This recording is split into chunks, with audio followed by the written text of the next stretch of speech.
नमस्कार, मैं दिगंबर सिंह और आप देख रहे हैं बिहारी खबर का ये खास शो प्रदेश। चीनी रॉकेट का मलबा आज गिर सकता है धरती पर, बड़ी तबाही की आशंका।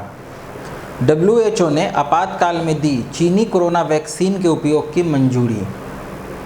हाई कोर्ट के आदेश के बाद भी शहबाज शरीफ को फ्लाइट से उतारा गया। इजरायली पुलिस और फिलिस्तीनियों के बीच झड़प में 136 से ज़्यादा लोग घायल हुए हैं। पाकिस्तान में हिंदू महिला ने उत्तीर्ण की प्रतिष्ठित CSS की परीक्षा। अब खबरें विस्तार से। चीनी रॉकेट का मलबा आज गिर सकता है धरती पर, बड़ी तबाही की है आशंका। चीन का 21 टन वजनीय रॉकेट तेजी से धरती की तरफ बढ़ रहा है। जानकारों के मुताबिक बेकाबू रॉकेट लॉन्ग मार्च 5B का बड़ा हिस्सा आज शनिवार को धरती पर कभी भी गिर सकता है। इस बेकाबू रॉकेट के संबंध में चीन की अंतरिक्ष एजेंसी की तरफ से कोई आधिकारिक बयान सामने नहीं आया है। वहीं चीन के ग्लोबल टाइम्स के अनुसार रॉकेट के हिस्से की एल्यूमीनियम मिश्र धातु की बाहरी पतली परत वातावरण में जल जाने से खतरा कम हो जाएगा। इस घटना पर नज़र रख रहे विशेषज्ञों के हवाले से कहा गया है कि विखंडित रॉकेट के कुछ हिस्से समुद्र में गिरेंगे। इससे होने वाले नुकसान और तबाही से बचाव के बारे में पूछे जाने पर चीन विदेश मंत्रालय के प्रवक्ता वांग ने कहा कि आप सक्षम प्राधिकार से पूछिए। विशेषज्ञों को डर है कि अगर रॉकेट का हिस्सा किसी आबादी वाले इलाके में गिरा तो भारी तबाही मच सकती है। WHO ने आपातकाल में दी चीनी कोरोना वैक्सीन के उपयोग की मंजूरी। विश्व स्वास्थ्य संगठन ने चीन की सिनोफार्म कोविड वैक्सीन के आपात इस्तेमाल को मंजूरी दे दी है। इसके साथ ही कोरोना वायरस के खिलाफ जंग में एक और टीका शामिल हो गया है। इसके साथ ही संयुक्त राष्ट्र समर्थित कार्यक्रम के तहत ज़रूरतमंद देशों को लाखों खुराक आम जनता तक पहुँचने का रास्ता साफ हो गया है। चीन की वैक्सीन सिनोफार्म को 79% प्रभावी बताया जा रहा है। चीन की कोविड वैक्सीन का निर्माण सिनोफार्म कंपनी कर रही है। इसके साथ ही WHO के तकनीकी परामर्श समूह ने चीन के टीके को संयुक्त राष्ट्र समर्थित कोवैक्स कार्यक्रम में शामिल किए जाने की संभावना को मंजूरी दी है।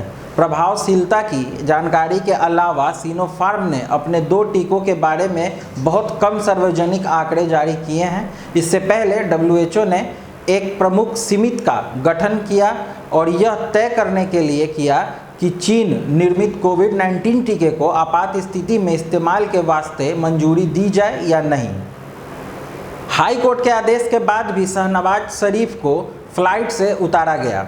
पाकिस्तान के पूर्व प्रधानमंत्री नवाज शरीफ के भाई एवं PMLN के नेता शहबाज शरीफ को लाहौर हाई कोर्ट की अनुमति के बावजूद शनिवार को दोहा जाने वाली फ्लाइट से उतार दिया गया है। कैंसर से पीड़ित शहबाज को हाई कोर्ट ने शुक्रवार को 8 मई से 3 जुलाई तक ब्रिटेन में इलाज कराने की सशर्त अनुमति दी थी। एयरपोर्ट पर आवर्जन अधिकारियों ने कहा कि हाईकोर्ट के आदेश सही हैं, लेकिन उनका नाम पहले से काली सूची में है और इस सूची को अभी अपडेट नहीं किया गया है। इस कारण उन्हें यात्रा करने की अनुमति नहीं है। इजरायली पुलिस और फिलिस्तीनियों के बीच झड़प में 136 से ज़्यादा लोग हुए हैं घायल। यरूशलेम की अल अक्सा मस्जिद के बाहर शुक्रवार देर रात फिलिस्तीनी प्रदर्शनकारियों और इजरायली पुलिस के बीच हुई हिंसक झड़प में 136 से ज़्यादा लोग घायल हो गए हैं।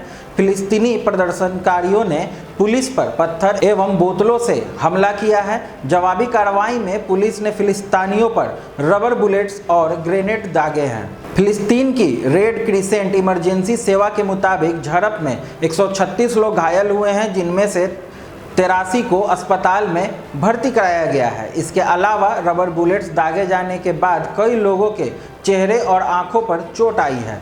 फिलिस्तीन के राष्ट्रपति महमूद अब्बास ने कहा कि वह इस पवित्र शहर में होने वाले हमलों और खतरनाक गतिविधियों के लिए इजराइल को दोषी मानते हैं।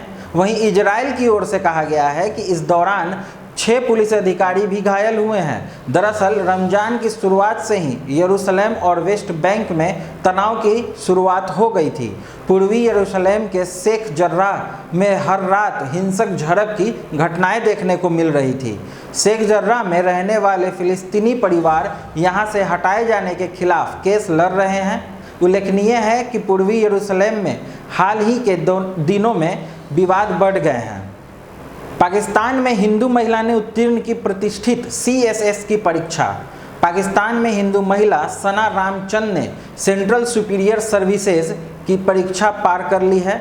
उनका चयन पाकिस्तान प्रशासनिक सेवा यानी कि PAS में हुआ है। मीडिया रिपोर्ट के अनुसार सना पहली हिंदू महिला हैं जो CSS के बाद PAS में चयनित हुई हैं। सना की नियुक्ति असिस्टेंट कमिश्नर के तौर पर हुई है। सना वर्तमान में सिंध इंस्टीट्यूट ऑफ यूरोलॉजी से FCPS कर रही हैं। जल्द ही एक क्वालिफाइड सर्जन बन जाएंगी। CSS परीक्षा में महीन हसन नामक महिला ने टॉप किया है। महीन ने चंदका मेडिकल कॉलेज से पढ़ाई की है और कराची के सिविल अस्पताल में काम कर चुकी हैं। सना MBBS डॉक्टर हैं और सिंध प्रांत के शिकारपुर जिले के ग्रामीण इलाके से आती हैं। कुल 18,553 छात्र इस परीक्षा में शामिल हुए थे, जिसमें 221 छात्र उत्तीर्ण हुए हैं। अंतिम चुनाव साइकोलॉजिकल और ओरल टेस्ट के बाद किया गया है। आगे की और प्रदेश की खबरों के लिए हमसे जुड़े रहें। बिहारी खबर के फेसबुक पेज और यूट्यूब चैनल को लाइक, शेयर और सब्सक्राइब करना ना भूलें। धन्यवाद।